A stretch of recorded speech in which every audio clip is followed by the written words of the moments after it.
بسم اللہ الرحمن الرحیم۔ السلام علیکم ورحمۃ اللہ وبرکاتہ۔ ناظرین کرام، کروڑوں حنفیوں کے پیشوا امام اعظم ابو حنیفہ رحمۃ اللہ علیہ کی علمی فقاہت کا ایک واقعہ سنتے ہیں۔ حضرت قتادہ رحمۃ اللہ علیہ جو کہ عراق کے مشہور عالم اور محدث تھے، ایک دفعہ آپ رحمۃ اللہ علیہ شہر کوفہ میں داخل ہوئے۔ آپ کے آنے کی خبر سن کر لوگ اکٹھے ہونے لگے۔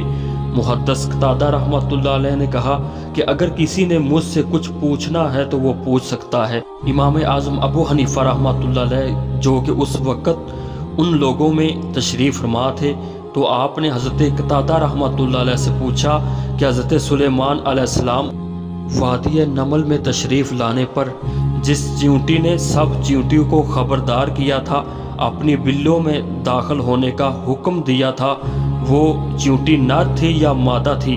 حضرت قتادہ رحمۃ اللہ علیہ یہ سن کر خاموش ہو گئے اور جواب نہ دیا۔ پھر امام اعظم ابو حنیفہ رحمۃ اللہ علیہ نے خود ہی بتایا کہ وہ چیونٹی مادہ تھی۔ حضرت قتادہ رحمۃ اللہ علیہ نے پوچھا کہ آپ کو کیسے معلوم ہوا؟ تو آپ رحمۃ اللہ علیہ نے فرمایا، قرآن پاک میں اس کے لیے لفظ قالت نملۃ کا استعمال ہوا ہے جو کہ مؤنث کا صیغہ ہے۔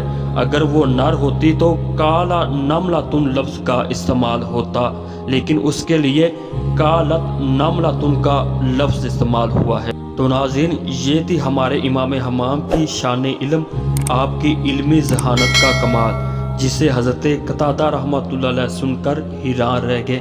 اللہ تعالیٰ امام اعظم ابو حنیفہ رحمۃ اللہ علیہ کی تربت پر کروڑوں رحمت نازل فرمائے اور ان کے صدقے ہماری مغفرت فرمائے، آمین بجاہ نبی الکریم۔